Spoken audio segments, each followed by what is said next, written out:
नागपूर जिल्हा परिषदेच्या आवारात लावण्यात आलेल्या विविध योजनांची माहिती देण्यासाठी पंतप्रधान नरेंद्र मोदी यांच्या फोटोसह बॅनर लावण्यात आले होते। मात्र 2 दिवसांपूर्वी जिल्हा परिषदेच्या आवारात लावण्यात आलेल्या पंतप्रधान मोदी यांच्या बॅनरला युवक काँग्रेसचे प्रदेशाध्यक्ष कुणाल राऊत आणि त्यांच्या कार्यकर्त्यांनी काळे फासून त्यांचे विद्रुपीकरण केले होते। त्यामुळे भाजपचे स्थानिक नेते आणि कार्यकर्ते चांगलेच संतप्त झाले। आज भाजपतर्फे जिल्हा परिषदेच्या मुख्य द्वारासमोर काँग्रेस विरोधात जोरदार घोषणाबाजी करण्यात आली, तसेच चक्का जाम आंदोलनही करण्यात आले।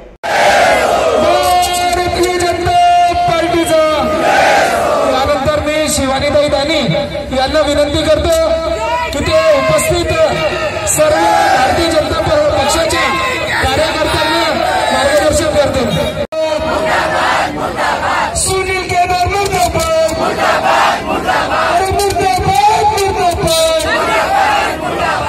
भारतीय जनता पार्टीचा मोदी जी का ये अपमान, मोदी जी का ये अपमान। येणाऱ्या काळामध्ये ज्यावेळेस निवडणुका होईल, जिल्हा पाहताय का तुम्ही जे जे केलं त्याचं दुष्कृत्य तुम्हाला करावं लागणार। आणि भारतीय जनता पार्टी आता सक्षम आणि सशक्त झाली आहे। गावागावात आम्ही आता जाणार नाही सांगणार आहे। या जिल्हा परिषदचे भ्रष्टाचार, या जिल्हा परिषदच्या जे नेत्याच्या माध्यमातून